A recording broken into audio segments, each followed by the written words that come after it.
So we come to the second move of the 9 Himalayan Tai Chi form, added on to the 8 brocades, the 18 form qigong sequence. And this is like the second move of another 9. So there's 35 moves in all, 3 forms together. So look, 35 moves. This is like the second one. So that would be, this would be like the 28th move of the whole 35. Again, you can do these segmentally, or you can do them in the order I've put the 35 in brackets and then the actual number of the move. But again, it doesn't matter. You can do these segmentally on their own or in order. It doesn't really matter. Don't get too caught up this traditional forms like that. It's movement at the end of the day. And again, no one governs motion. This has got to be like this, etc. So step out the box there. Don't get too caught up in that. It's just movement. If it makes you feel good, great. If you get the benefits, great. If you don't, leave it. It's just mind candy. So with this, we're not going down the traditional form, the route. Generally, they're linked to organs within the forms, which they're linked to. Meridians, electromagnetic rivers, nadis, whatever you want to call them. Then meridians are linked to different organs. I've done them in other tapes, other videos, should I say. But again, I'm not going down that route. I'm going down the Pilates route, the yogic route, and the hypnotic response by extending the out breath. But I'll get to that. And again, I'm just not spending long on the motions. Can you pick the motion up quite easy? I've gone into more depth with the motions on other tapes, videos. But again, that's why you can do these singly, because I'm spending a lot of time on the breath, the most important bit. So nature's rule, not mine, to find our balance with the breath. So with this, we're going to go straight in with the breathing. Unlike the traditional form, breathing the belly like a balloon, we do the Pilates setup. We zip up pelvic floor, scoop out the abdominals. If you want to know where their muscles are and get some awareness before you start, get the thumbs together and go from the hip, and they will meet these thumbs. And that just tells you where the B line is, the bikini line, the belt line, maybe you want to call that. And from that line, our corset muscle links on 3 layers deep, which is all segmentally stabilizing our spine. So from here, if you get them 2 thumbs going from hip to hip, that B line, bikini line, belt line, them muscles, the corset muscle 3 layers deep, joins on like cling film to our pelvic floor.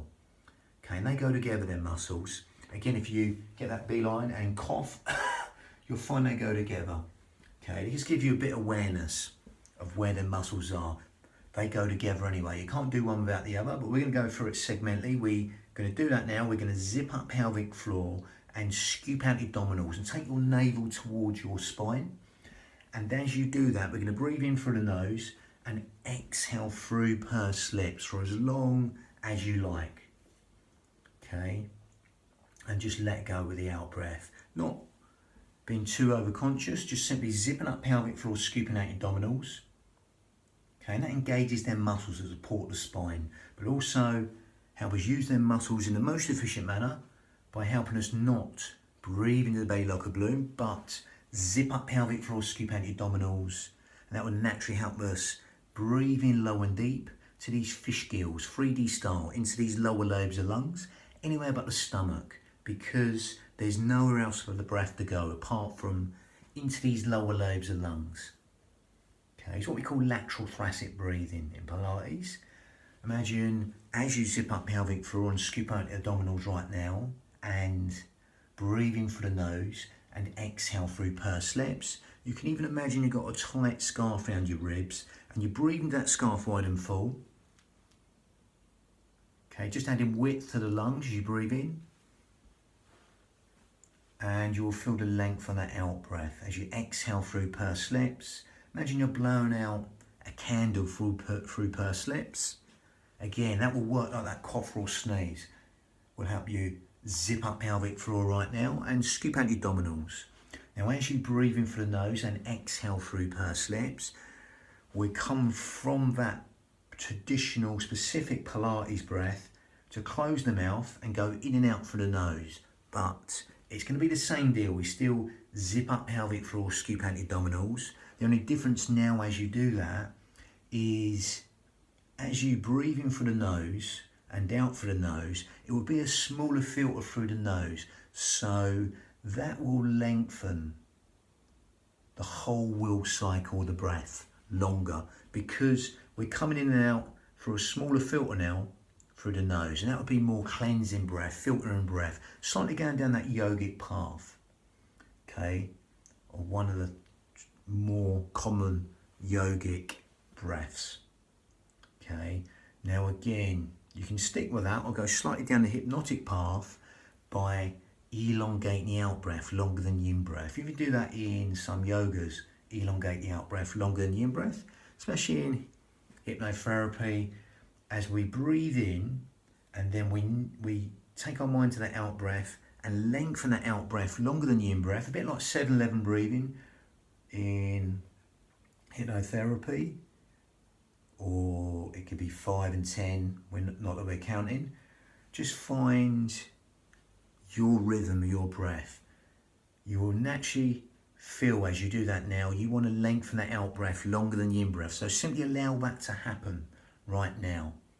Okay, it could be slightly longer or a lot longer. Quadruple it, double it, triple it, whatever you like. The out breath, just make it longer than the in breath.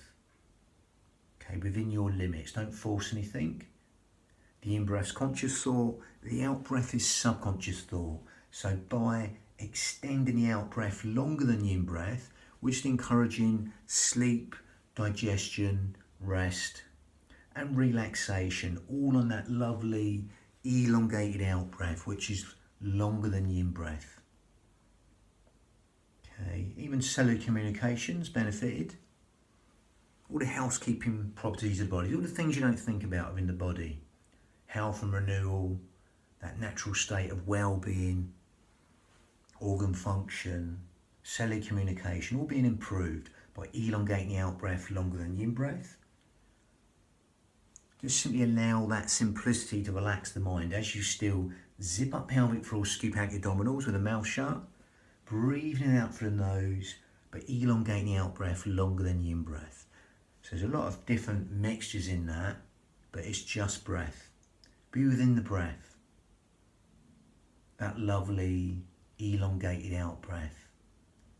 The breath is our friend, it's the bridge between the mind and the body. It's our gauge to see how deeply relaxed we can get into these postures without even trying, or try not to try. So you can stick with that. If you're going to make it slightly more advanced yogic breath, we go to the Ujjayi breath, victorious breath. Totally optional. Otherwise, carry on breathing as we are now. Otherwise, zip up pelvic floor as always, scooping out abdominals with this. But we're going to grip at the esophagus and make this sound. So you narrow the esophagus and you exhale. So you breathe in through the nose and you exhale through the nose, but you grip at the esophagus. It's like going the mouth shut. You're breathing through the nose and exhale. Keep them shoulders down. They will want to take over sometimes. Exhale. You'll get that raspy, silky, whistling Ujjayi breath, that sighing breath from the back of the throat. Nice focusing breath. We do it naturally in everyday life when we're trying to focus on a fine motor skill, thread a needle, bang the nail in, something like that. But we're overemphasizing that focusing breath. Okay, and still elongating the out breath longer than the in breath. But that will further lengthen the breath, that Ujjayi breath. Okay, through that smaller filter through the throat. If you can't get that, don't worry. Maybe you're not ready for it yet. It's slightly more advanced yogic breath.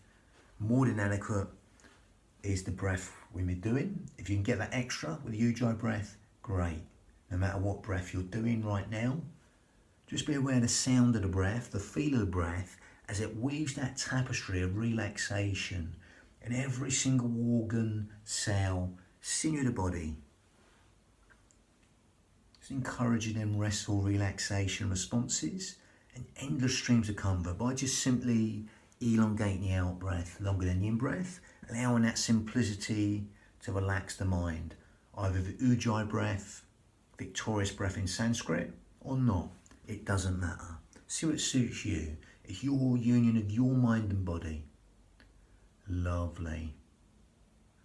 And as you do that right now, that's going to help us build the heat in the body, the Ujjayi breath. Help us fan the fire to burn all the toxins in the body. Okay, stimulates the thyroid gland, which helps with weight control, etc. Gives the mind something to focus on. So again, if you can't get that, don't worry. Just carry on doing the breath we did before. Lovely. So in a vinyasa style, breath synchronized motion in Sanskrit, we'll link that to the motion. Green dragon whips its tail, got a bit of a far out name. Again, they believe it's to help the heart and the pericardium, but it will help every organ. It's just a basic motion. Now again, generally within the traditional form, you like this, you focus on the little finger, the heart meridian, and you're just coming round twice, and then you're just throwing the hands to the sides. As with all of these body systems, you can go in as deep as you like. You're going to go down deeper, you can go deeper, or stay up high. Now again, you're just going to breathe in, it's like a sharper in-breath. And then you exhale for as long as you like. You take the hands to the sides. I'm going to go back and demonstrate. So it's like a...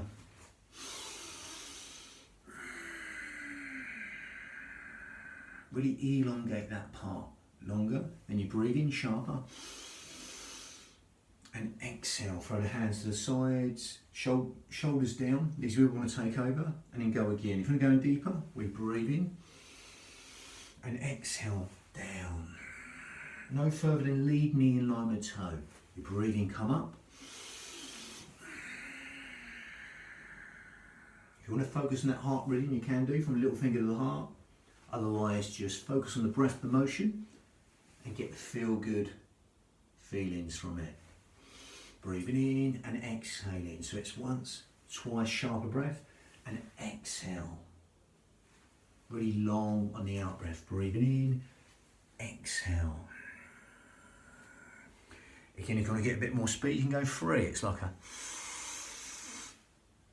And you can even have a little pivot of that back foot to save the knee if you like. Little turn there to empty here. But again, fast here and slow here. Shoulders down. Again, 90% of us are overactive in these upper traps here, so we want to take over. So allow them just to melt in towards the body. Again, that was the second move of the 9 form right at the end of the other forms I've done. So basically, this was like the 28th move of the whole 35 moves. Okay, so yeah, that was the second move of the whole 35. 3 forms put together. Okay, and the next one is white crane spreads its wings. Bang. Lovely.